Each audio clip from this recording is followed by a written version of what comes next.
Hello friends, welcome to शिक्षक prep. तो friends, CTET exam के लिए हम सीडीपी सब्जेक्ट के टैग वर्ड्स देखने वाले हैं।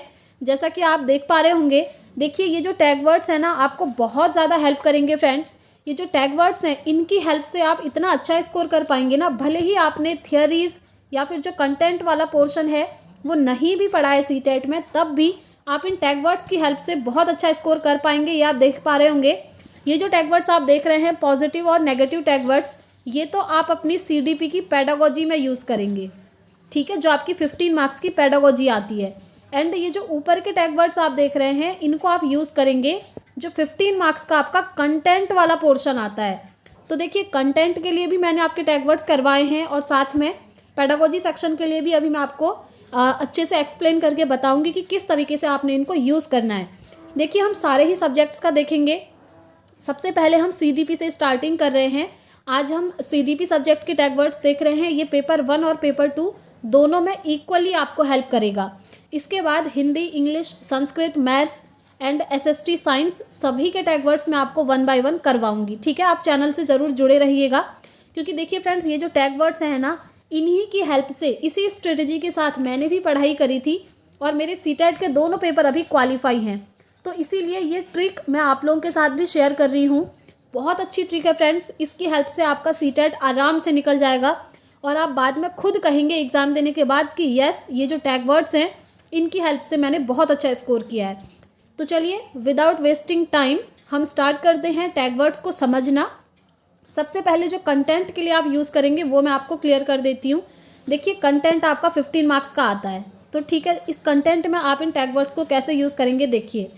सबसे पहले आपने पियाजे, कोहलबर्ग और वाइगोत्स्की, इन तीनों की थियोरी तो आई थिंक पढ़ ही ली होगी फ्रेंड्स। अगर नहीं पढ़ी है तो ज़रूर से पढ़ लीजिएगा। आप चाहे कहीं से भी पढ़ें, किसी बुक से पढ़ें या किसी यूट्यूब चैनल से पढ़ें, या फिर अगर आप चाहें तो इस चैनल के माध्यम से भी पढ़ सकते हैं। प्लेलिस्ट का लिंक है फ्रेंड्स सीटेट 2024 के नाम से, वहाँ पर मैंने आपको सीडीपी की सारी क्लासेस करवाई हैं। वहाँ से आप पियाजे, कोहलबर्ग, वाइगोत्स्की की थियोरी पढ़ सकते हैं। अगर आपने पढ़ी है तो ठीक है, नहीं पढ़ी है तब भी आप इन टैग वर्ड्स को देख लीजिए, आप आराम से सीडीपी में अच्छा स्कोर कर पाएंगे। चलिए स्टार्ट करते हैं। सबसे पहले फ्रेंड्स, अगर आपसे जो क्वेश्चन पियाजे से रिलेटेड अगर कुछ भी पूछा है आपसे, देखिए पियाजे से हमेशा क्वेश्चन बनते हैं 2 से 3।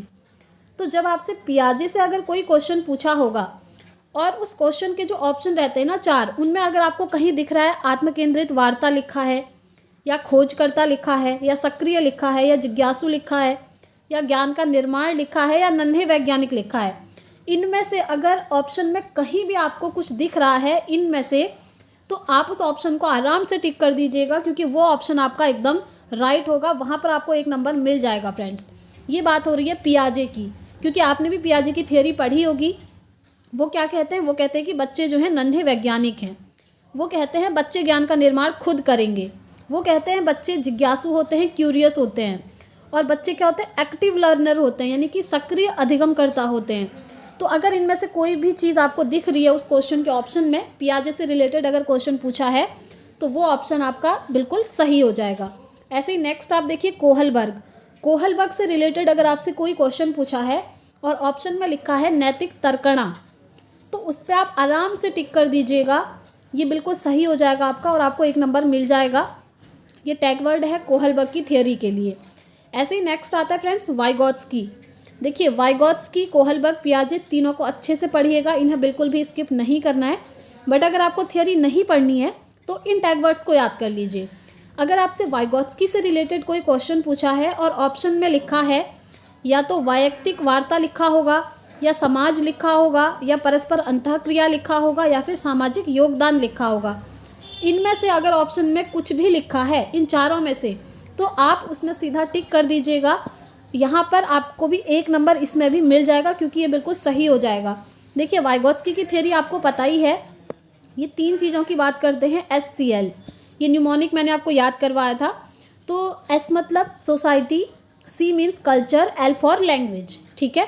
यानी कि वाइगोत्स्की इन तीनों चीज़ों को महत्व देते हैं, समाज, संस्कृति और भाषा को। तो अगर ऑप्शन में कहीं भी आपको दिख रहा है समाज, संस्कृति या भाषा लिखा है, या फिर इनमें से कोई भी चीज़ लिखी है, तो आप आराम से टिक कर दीजिएगा, वो ऑप्शन आपका एकदम सही हो जाएगा। नेक्स्ट हम देख लेते हैं विकास। देखिए विकास से रिलेटेड भी बहुत आपके क्वेश्चन बनते हैं और बुद्धि से रिलेटेड भी। अगर विकास से संबंधित आपसे क्वेश्चन पूछा गया है फ्रेंड्स और ऑप्शन में लिखा है निरंतर, विकास निरंतर चलने वाली प्रक्रिया है, बच्चे का विकास निरंतर होता है, ऐसा अगर कुछ लिखा है ऑप्शन में तो उसे आप टिक कर दीजिएगा, वो बिल्कुल सही होगा। एंड सामान्य से विशिष्ट अगर लिखा है बच्चे का विकास सामान्य से विशिष्ट की ओर होता है, तब भी आप उसे टिक कर देंगे, वो बिल्कुल सही हो जाएगा। ठीक है, देखिए बच्चे का विकास निरंतर होता है, कहने का मतलब है बच्चे का विकास वूम से टोम तक होता है, यानी कि गर्भ से कब्र तक होता है, इसीलिए बोलते हैं विकास एक निरंतर कॉन्टिन्यूअस चलने वाली प्रोसेस है। ठीक है, ये आप ध्यान रखेंगे। नेक्स्ट आप देख पा रहे होंगे बुद्धि। अगर आपसे क्वेश्चन पूछा है बुद्धि से रिलेटेड, देखिए बुद्धि यानी कि इंटेलिजेंस चैप्टर बहुत ज़्यादा इंपॉर्टेंट है, सीटेट में बहुत क्वेश्चन बन जाते हैं आपके, और इसमें सबसे मेन देखिए बुद्धि की बहुत सारी थियोरीज हैं। ठीक है, जिसमें से सबसे इम्पॉर्टेंट थियोरी है आपकी हार्वर्ड गार्डनर की थियोरी मल्टीपल इंटेलिजेंस। ठीक है, मल्टीपल इंटेलिजेंस की थियोरी हार्वर्ड गार्डनर की है बुद्धि की, इसे आप ज़रूर पढ़िएगा, इससे काफ़ी सारे क्वेश्चन आपसे पूछे जाते हैं। अगर नहीं पढ़ी है तो ध्यान से सुनिए। बुद्धि से रिलेटेड क्वेश्चन आया है और ऑप्शन में लिखा है बुद्धि एक बहुआयामी प्रक्रिया है, बहुआयामी लिखा है या समुच्चय लिखा है या समूह लिखा है, तो वो ऑप्शन आप टिक कर देंगे, वो बिल्कुल सही हो जाएगा। ठीक है, ये न्यूमोनिक है। नेक्स्ट हम देखते हैं, अगर क्वेश्चन आपसे पूछा है संवेग और संज्ञान से संबंधित और ऑप्शन में लिखा है अंतः संबंधित होते हैं, क्वेश्चन आपसे पूछा संवेग एवं संज्ञान से संबंधित निम्नलिखित ऑप्शन सही है और एक ऑप्शन में लिखा है संवेग और संज्ञान अंतः संबंधित होते हैं, तो वो ऑप्शन आपका एकदम राइट हो जाएगा। तो अंतः संबंधित आप याद कर लीजिएगा। एंड यस, इसमें एक चीज़ और याद करनी है, ये अंतः संबंधित तो होते हैं यानी कि इंटर कनेक्टेड होते हैं, इंटर रिलेटेड होते हैं, आप ये कह सकते हैं। और ये किस तरीके से होते हैं इंटर रिलेटेड? बाई डायरेक्शनली, याद रखिएगा, यूनी डायरेक्शनली नहीं, बाई डायरेक्शनली, क्योंकि एक बार ये क्वेश्चन बना भी था सीटेट में कि संवेग और संज्ञान से संबंधित निम्नलिखित कथन सत्य है। ऑप्शन दिया था कि ये दोनों यूनी डायरेक्शनली अंतः संबंधित हैं, दूसरा ऑप्शन था ये दोनों बाई डायरेक्शनली अंतः संबंधित हैं। तो आपको याद रखना है ये दोनों बाई डायरेक्शनली अंतः संबंधित होते हैं, यूनी डायरेक्शनली नहीं होते हैं। ठीक हो गया, चलिए। तो देखिए फ्रेंड्स, जो कंटेंट आपका आता है 15 मार्क्स का, वहाँ पर आपने इन टैग वर्ड्स को कैसे यूज़ करना है ये मैंने आपको बता दिया। अब हम चलते हैं आपकी पेडागोजी के लिए जो टैग वर्ड्स हैं। ठीक है, ये आप देख पा रहे होंगे। अब जो 15 मार्क्स की पेडागोजी आती है उसे सॉल्व करना इतना ईजी होता है ना फ्रेंड्स। अभी आप ये वीडियो देखिए, इन टैग वर्ड्स को याद कीजिए। देखिए रटना नहीं है, समझना है, समझ करके लर्न करना है। ठीक है, उसके बाद आप अगर चाहें तो प्रीवियस ईयर क्वेश्चन पेपर लगाइए, वहीं से आपको पता चल जाएगा कि ये टैग वर्ड्स कितनी हेल्प कर रहे हैं। तो चलिए, पेडागोजी के लिए आप कैसे टैग वर्ड्स यूज़ करेंगे वो हम समझते हैं। देखिए, एक पॉजिटिव टैग वर्ड्स होते हैं और एक नेगेटिव टैग वर्ड्स होते हैं। अब इनको कैसे यूज़ करेंगे और ये पॉजिटिव नेगेटिव क्या होते हैं, ध्यान से सुनिए। अगर क्वेश्चन आपसे पॉजिटिव में पूछा है, ठीक है, अगर क्वेश्चन पॉजिटिव में पूछा है तो आप इन टैग वर्ड्स को वहाँ पर ढूंढेंगे ऑप्शन में। अगर क्वेश्चन आपसे नेगेटिव में पूछा है तो आप इन नेगेटिव टैग वर्ड्स को ढूंढेंगे अपने ऑप्शंस में उन क्वेश्चन के। ठीक है, अब ये पॉजिटिव क्वेश्चन और नेगेटिव क्वेश्चन क्या होते हैं वो भी समझ लेते हैं। पॉजिटिव क्वेश्चन होता है फ्रेंड्स लाइक, जैसे आपसे पूछ लिया कि निम्न में से कौन सी प्रक्रिया सही है जिससे बच्चों के विकास में बहुत अच्छी तरह हेल्प होती है, ये हो गया आपका पॉजिटिव क्वेश्चन। और नेगेटिव क्वेश्चन हो गया जैसे निम्न में से कौन सी प्रक्रिया बच्चों के विकास के लिए सही नहीं है, नहीं पूछ दिया, नॉट पूछ दिया, मीन्स वो नेगेटिव क्वेश्चन हो गया। तो अगर पॉजिटिव क्वेश्चन पूछा है तो इन पॉजिटिव टैग वर्ड्स को आप ढूंढेंगे और अगर नेगेटिव पूछा है तो इन नेगेटिव टैग वर्ड्स को आप ढूंढेंगे। चलिए अब मैं बताती हूँ आप इनको कैसे यूज़ करेंगे। सबसे पहला है आपके सामने पॉजिटिव वर्ड सक्रिय।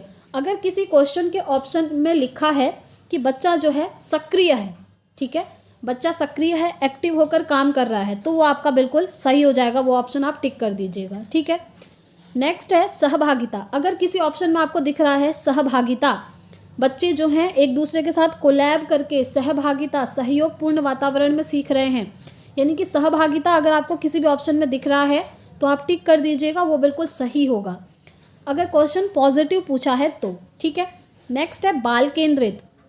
आप जानते ही हैं बाल केंद्रित शिक्षा क्या होती है। बाल केंद्रित शिक्षा वो होती है जिसमें जो बालक होता है यानी कि विद्यार्थी होते हैं वो सेंटर में होते हैं। पूरी जो एजुकेशन सिस्टम है वो विद्यार्थी के अकॉर्डिंग ही चलता है, उनकी रुचि, ये सारी चीज़ें। ठीक है, अभी ज़्यादा डिटेल में नहीं जाएंगे क्योंकि थ्योरी मैंने आपको ऑलरेडी पढ़ाई है। आप चाहें तो प्लेलिस्ट जाकर देख सकते हैं बाल केंद्रित वाला चैप्टर। तो देखिए, अगर किसी भी ऑप्शन में आपको लिखा है शिक्षा बाल केंद्रित होनी चाहिए, बाल केंद्रित अगर कहीं भी लिखा है तो आप उसे टिक कर दीजिएगा, वो ऑप्शन आपका एकदम राइट हो जाएगा। नेक्स्ट है समावेशी शिक्षा। अगर किसी ऑप्शन में आपको दिख रहा है कि समावेशी शिक्षा लिखा है तो आप उसे टिक कर दीजिएगा, बिल्कुल वो बिल्कुल सही हो जाएगा। समावेशी शिक्षा क्या होता है? इंक्लूसिव एजुकेशन, जहाँ पर सभी बच्चों को एक साथ मिलाकर, एक साथ ऐड करके पढ़ाया जाता है, बच्चों में भेदभाव नहीं किया जाता। तो अगर समावेशी शिक्षा कहीं लिखा है तो आप उसे टिक कर दीजिएगा, वो बिल्कुल सही हो जाएगा। ठीक है, वहीं पर अगर किसी ऑप्शन में आपको दिख रहा है कि बच्चों में भेदभाव किया जा रहा है, और भेदभाव मेनली क्या होता है? बॉयज़ एंड गर्ल्स के बीच में। तो अगर भेदभाव अगर कहीं लिखा है तो वो नेगेटिव चीज़ है, वो गलत होगा, वो सही नहीं होगा। ठीक है, समावेशी शिक्षा लिखा है तो वो बिल्कुल सही हो जाएगा। अगर किसी ऑप्शन में लिखा है क्रियाशीलता, बच्चे एकदम क्रियाशील हैं, क्रियाशीलता वर्ड अगर आपको कहीं मिल रहा है तो आप उसे टिक कर दीजिएगा, आपको यहाँ पर 1 नंबर मिल जाएगा। नेक्स्ट है अवसर।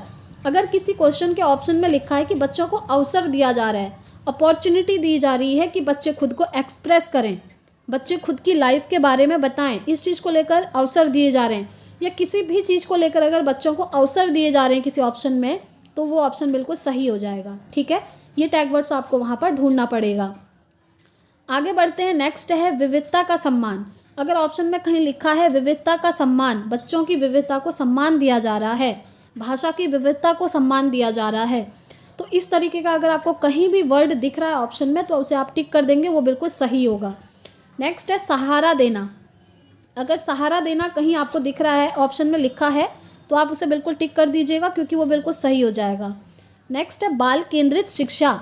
देखिए, बाल केंद्रित यहाँ पर मैंने 2 बार लिख दिया है, एक ही चीज़ है। ठीक है, अगर ऑप्शन में कहीं भी लिखा है किसी क्वेश्चन के ऑप्शन में कि बाल केंद्रित शिक्षा देनी चाहिए या बाल केंद्रित कहीं भी लिखा है तो आप उसे टिक कर देंगे, वो बिल्कुल सही होगा।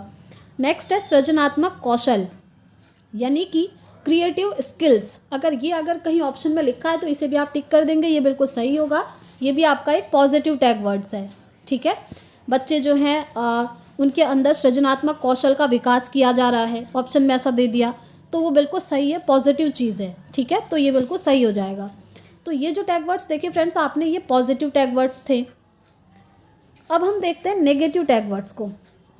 ठीक है, नेगेटिव क्वेश्चन क्या होंगे वो मैंने आपको बता दिया कि नेगेटिव क्वेश्चन किस तरीके के हो सकते हैं। अब नेगेटिव टैग वर्ड्स को देखते हैं और इन्हें आप कैसे यूज़ करेंगे वो देखते हैं। सबसे पहला है निष्क्रिय। अगर क्वेश्चन के किसी ऑप्शन में दिख गया आपको निष्क्रिय लिखा है, ठीक है, तो वो ऑप्शन आपका गलत हो जाएगा, वो सही नहीं होगा। जब आपसे क्वेश्चन पॉजिटिव वे पे पूछा है तो वो सही नहीं होगा, क्योंकि बच्चा निष्क्रिय होता है, मतलब वो कोई काम नहीं कर रहा है, बस बैठा है, ये गलत चीज़ होती है। और अगर क्वेश्चन आपसे पॉजिटिव में पूछा है तो ये गलत होगा। बट अगर यही क्वेश्चन आपसे नेगेटिव में पूछा है कि निम्नलिखित में से कौन सा कथन सही नहीं है, और आपको वहाँ पर ऑप्शन में दे दिया कि बच्चा निष्क्रिय रूप से रहता है, तो वो आपका सही हो जाएगा। यानी कि नेगेटिव वे पे पूछा है तो निष्क्रिय सही हो जाएगा, और अगर पॉजिटिव क्वेश्चन पूछा है तो ये गलत हो जाएगा। ऐसे ही नेक्स्ट है हमारा हतोत्साहित। बच्चों को हतोत्साहित करना, किसी भी ऑप्शन में हतोत्साहित लिखा है तो ये ऑप्शन आपका सही नहीं होगा, गलत हो जाएगा अगर क्वेश्चन पॉजिटिव में पूछा हो तो। नेक्स्ट है दंड देना। ये तो आप जानते ही हैं, बच्चों को दंड देना बहुत गलत बात होती है, बहुत बुरी चीज़ है। तो अगर किसी भी ऑप्शन में लिखा है दंड देना तो ये बिल्कुल भी सही नहीं होगा, ये गलत हो जाएगा। नेक्स्ट है कठोरता। बच्चों के लिए कठोर अनुशासन बनाया है, बच्चों के साथ कठोरता से ट्रीट किया जा रहा है बच्चों को। ये अगर आपको कहीं दिख रहा है कठोरता वर्ड तो ये नेगेटिव टैग वर्ड है फ्रेंड्स, वो ऑप्शन भी आपका सही नहीं होगा। ठीक है, आगे बढ़ते हैं। नेक्स्ट है देखिए पक्षपातपूर्ण अधिगम। अगर बच्चों के साथ पक्षपातपूर्ण अधिगम किया जा रहा है, किसी भी क्वेश्चन के ऑप्शन में लिखा है पक्षपातपूर्ण अधिगम, तो वो ऑप्शन आपका सही नहीं होगा, क्योंकि देखिए बच्चों के बीच में कभी भी पक्षपात नहीं करना चाहिए। मेनली बॉयज़ गर्ल्स के बीच में कभी कभी टीचर्स पक्षपात कर देते हैं, कहते हैं कि बॉयज़ मैथ्स अच्छा कर सकते हैं, गर्ल्स नहीं कर सकती हैं, तो ये भेदभाव है और इसका कोई लॉजिक नहीं है। ठीक है, ये इलॉजिकल बातें, ये बहुत गलत बातें हैं। तो अगर कहीं भी ये आपको दिख रहा है पक्षपातपूर्ण अधिगम लिखा है तो ये बिल्कुल भी सही नहीं होगा। ये सही कब नहीं होगा? जब पॉजिटिव क्वेश्चन पूछा है तब सही नहीं होगा। बट हाँ, अगर नेगेटिव क्वेश्चन पूछा है तो ये सही हो जाएगा। ठीक है, ये आप लोग समझ गए होंगे कि पॉजिटिव और नेगेटिव टैग वर्ड्स को यूज़ कैसे करना है। नेक्स्ट है केवल, मात्र और ही। अगर किसी भी क्वेश्चन के ऑप्शन में आपको दिख रहा है कि बच्चों का मूल्यांकन केवल पेन पेंसिल टेस्ट द्वारा लिया जाना चाहिए, या फिर बच्चों का मूल्यांकन केवल लिखित परीक्षा के द्वारा लिया जाना चाहिए, यानी कि केवल या मात्र या ही, ये वर्ड अगर आपको किसी भी ऑप्शन में दिखते हैं तो आप तुरंत काट दीजिए, क्योंकि वो सही नहीं होगा। ठीक है, याद करना या कंठस्थ करना, ये तो आप खुद ही समझ पा रहे होंगे। किसी भी चीज़ को याद करना, कंठस्थ करना, रटना, ये चीज़ें नेगेटिव होती हैं। ठीक है, इसीलिए अगर पॉजिटिव वे पे आपसे पूछा है तो ये बिल्कुल भी सही नहीं होगा, क्योंकि याद करना अच्छा नहीं है, बल्कि समझना होता है चीज़ों को, ना कि याद करना। ठीक है, जैसे अभी ये टैग वर्ड्स हैं, इनको आपने सिर्फ रटना या याद करना नहीं है, पहले आपको समझना है, पहले अपनी अंडरस्टैंडिंग बेहतर बनानी है। इनको लेकर आपको समझना है कि ये क्या होते हैं, उसके बाद इनको लर्न करना है। नेक्स्ट है तुलना करना या भेदभाव करना। अगर किसी भी ऑप्शन में आपको दिख रहा है कि बच्चों की एक दूसरे से तुलना की जा रही है कि ये बच्चा जो है क्वेश्चन सॉल्व कर पा रहा है तो ये अच्छा है, और दूसरे बच्चे को वो क्वेश्चन सॉल्व नहीं करना आ रहा है तो वो बच्चा बुरा है, इस तरीके से अगर किसी भी ऑप्शन में आपको दिख रहा है कि बच्चों के बीच में तुलना की जा रही है या एक दूसरे के साथ भेदभाव किया जा रहा है, जेंडर बायसनेस अगर आपको दिख रही है, ठीक है, तो वो ऑप्शन आपका सही नहीं होगा, ये नेगेटिव चीज़ होती हैं। नेक्स्ट है ग्रेडिंग देना या रैंकिंग करना, ये भी नेगेटिव चीज़ है फ्रेंड्स। ग्रेडिंग क्या होती है? बच्चों को ग्रेड देते हैं ना, A grade, B grade, C grade, D grade. इससे क्या होता है, देखिए अगर किसी बच्चे को ए ग्रेड मिला है और दूसरे बच्चे को सी ग्रेड मिला है, अब जब इन दोनों की आपस में बातचीत होगी तो क्या होगा, जिस बच्चे को सी ग्रेड मिला है उसका मोरल डाउन हो जाएगा, उसका कॉन्फिडेंस लूज हो जाएगा, है ना। तो इस तरीके से लेबलिंग या फिर ये जो ग्रेडिंग है, रैंकिंग है और जो लेबलिंग होती है, ये चीज़ें बिल्कुल भी नहीं करनी चाहिए। ठीक है, तो ये भी आपका सही नहीं होगा अगर आपको ये किसी भी ऑप्शन में दिख गया तो। नेक्स्ट है शिक्षक केंद्रित। देखिए शिक्षक केंद्रित सही नहीं माना जाता है, बाल केंद्रित सही माना जाता है। तो अगर आपको किसी भी ऑप्शन में दिख रहा है कि शिक्षक केंद्रित शिक्षा व्यवस्था है, किसी भी ऑप्शन में लिखा है शिक्षक केंद्रित, तो उसे आप गलत करेंगे क्योंकि ये सही नहीं होता है। ठीक है, बाल केंद्रित एजुकेशन सही होती है, शिक्षक केंद्रित को सही नहीं माना जाता है, क्योंकि जो एजुकेशन है वो बच्चों ने लेनी है, ना कि शिक्षक ने, इसीलिए बच्चों के अकॉर्डिंग उनको पढ़ाना चाहिए। नेक्स्ट है आपका व्यावसायिक शिक्षा। देखिए बच्चों को कभी भी व्यवसाय के लिए रेडी करना, ये हमारा एम नहीं होता है शिक्षा का। शिक्षा का एम होता है कि बच्चों को पढ़ाना और उनकी अंडरस्टैंडिंग बेहतर बना पाना, और उनको हम जो भी चीज़ पढ़ा रहे हैं, समझा रहे हैं, वो उनको अपने रियल लाइफ में यूज़ कर पाए, ना कि व्यवसाय के अंदर ही उसको यूज़ करे बस। ये चीज़ सही नहीं होती है। ठीक है, तो रियल लाइफ अच्छा होता है। व्यावसायिक शिक्षा अगर आपको किसी भी ऑप्शन में दिख रहा है तो वो सही नहीं होगा। नेक्स्ट है कठोर अनुशासन। ये तो आप जानते ही होंगे, अगर रिजिड डिसिप्लिन अगर आपने कर दिया तो फिर क्या होगा, बच्चा तो बंध जाएगा उन चीज़ों के लिए, फिर वो डर के मारे काम करेगा। जैसे कुछ टीचर्स क्या होते हैं, बच्चों को होमवर्क दे देते हैं और अगर नेक्स्ट डे बच्चा होमवर्क करके नहीं लाया तो उसको मार पड़ती है। फिर जब नेक्स्ट डे उसको और होमवर्क देंगे तो बच्चा घर से काम करके लाएगा, बट अपने मन से नहीं, डर से काम करेगा वो, यानी कि आपने रिजिडिटी पैदा कर दी। ऐसा नहीं करना है। ठीक है, ये बहुत नेगेटिव चीज़ होती है, बल्कि बच्चे को आपने प्यार से हैंडल करना है, उसको समझाना है, ये चीज़ करनी चाहिए। तो कठोर अनुशासन अगर आप रख देंगे, रिजिड डिसिप्लिन अगर आप रख देंगे तो ये सही नहीं है। इससे बच्चा अपने मन से कभी भी कोई काम नहीं करेगा, वो डर के मारे उन चीज़ों को मानेगा। ऐसे आपने देखा भी होगा, बहुत सारी चीज़ें, बहुत सारे रूल्स जो हैं बच्चों से ज़बरदस्ती फॉलो करवाए जाते हैं काफ़ी स्कूल्स में। अब तो फिर भी कम हो गया, पहले तक ये चीज़ें ज़्यादा थी। ठीक है, तो अगर ये ऑप्शन में अगर आपको कहीं दिख रहा है कठोर अनुशासन लिखा है तो वो ऑप्शन आपका बिल्कुल भी सही नहीं होगा। ठीक हो गया। तो फ्रेंड्स, ये सारे टैग वर्ड्स मैंने आपको करवा दिए हैं। आई होप आप लोगों को समझ आ गए होंगे। देखिए ये आपके सीटेट एग्ज़ाम के लिए बहुत ज़्यादा इंपॉर्टेंट है। एक सीटेट का ही पेपर ऐसा है फ्रेंड्स जिसमें आपके टैग वर्ड्स आपको हेल्प करते हैं, और आज के हमने सीडीपी सब्जेक्ट के टैग वर्ड्स देखे हैं, ऐसे ही हम सारे सब्जेक्ट्स के देखेंगे, हिंदी, इंग्लिश, मैथ्स, संस्कृत, सारा। ठीक है, 1 बाय 1 सारे वीडियोस आती रहेंगी। अब देखिए आपका एग्ज़ाम बहुत नज़दीक है, आप सभी को ऑल द वेरी बेस्ट। मेरी तरफ से अच्छे से एग्ज़ाम में अपना 100% दीजिए, 100% परफॉर्म कीजिए। एंड यस, अगर आपकी कोई क्वेरी है तो फ्रेंड्स आप कमेंट बॉक्स में मुझसे पूछ सकते हैं, मैं पूरी कोशिश करूँगी आप सभी को रिस्पॉन्स करने की, ठीक है। तो जो हमने ऊपर देखा फ्रेंड्स, ये सारा आपका कंटेंट में यूज़ होने वाले टैग वर्ड्स हैं।